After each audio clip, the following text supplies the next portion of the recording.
This is Chapter 1 of Lake Arti, The Developing World. It is the tail end of the Ice Age. A new world is emerging. A few animals live, but not in very large numbers around the globe. Years went by so slowly, the primitive people with their limited resources are having a hard time making it. Fire is a recent discovery and has made life easier for everyone. In time, humans began to adapt to the cold temperatures, but their adaptation would be challenged once again when the surface of the land began to heat up. Through the sheets of ice, a pool of water is awakened by the heat of the sizzling sun. Many of the local clans call it Artemis. Artemis provides the fish the ape man needs to maintain a proper diet. Kahaya is a hunter who takes great pride in his work as a craftsman in spearheads. Much of his days are spent hunting out in the fields of ice and snow. Lithi, a close friend of Kahaya, is sitting along the bank of the lake now, chipping at thin stones, making spearheads for an upcoming hunt. Kahaya is taking his time, admiring his perfectly shaped tip of his spearhead. Lithi, my spearhead is almost perfect. You spent many hours on yours, and still doesn't look like you would be able to puncture the skin of a deer. Do you want me to finish yours too? You just worry about yours. Mine will be fine, and be able to kill a deer when I'm finished. Lithi, you're not upset, are you? No, friend, I'm not. I'm just trying to get my spearhead right, and it's just not working. You are mad. I really don't mind helping you. It'll just take me a few moments more to get the tip of my spearhead, and then I'll help you with yours.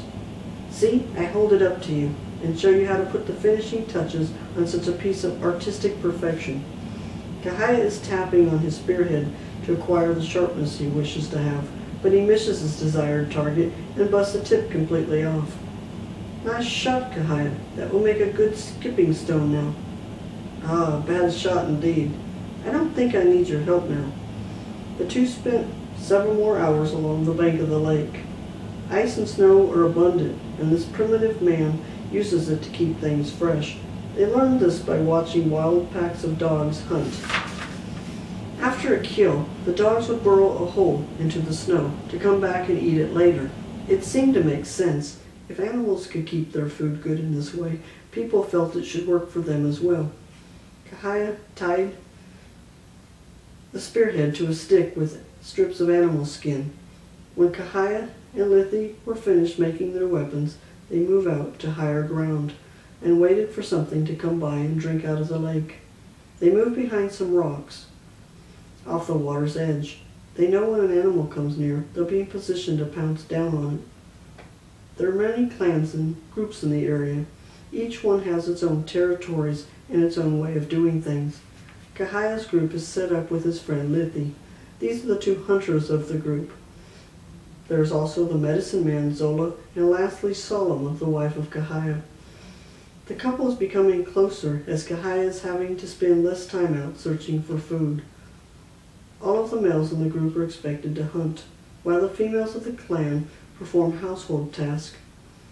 Once the food is brought back to the cave, Solomon cleans out the animal carcass for meat. The food is then moved to an abandoned cave where ice is put on top of it. She will then take the skins from whatever's caught so that later clothing and blankets can be made. Kahaya gets along with all of the other groups in the area with one exception, the Jahol clan, a large group comprising of 9 males and 4 females. Kahaya doesn't like the Jahols, as they are always stealing food he and Lithi catch for their own clan. Kahaya tries to avoid direct contact with his enemy due to his small group size. Everyone counts in a group, and they rely on each other for survival. Lithi hears steps coming towards his position as the two great hunters peek out from their vantage point behind the rounded rocks. The deer stops, turning his head. Puffs of fog are coming from its face as it starts to breathe quicker with every passing moment. Lithi pulls up, roaring, as he hurls back to deliver a fatal blow. But the deer is faster than he and moves off into the tree line, so they are forced to wait longer before eating. Nothing else comes by, and the small clan is forced to go hungry for the 3rd day in a row. Zola is told of the bad news, and along with being the medicine man, he is also the religious teacher of the group. He is one of many primitive teachers, but he's the most respected of all the clans in the area. Kahaya started the conversation with Zola, asking him for advice. Kahaya, what happened today? Deer was close. I could almost touch it. We got so close, yet we came up too early. And as Lithi jumped off the rocks, the deer ran away. You'll get something tomorrow, perhaps, Kahaya, Zola says, as he grips his healing stones.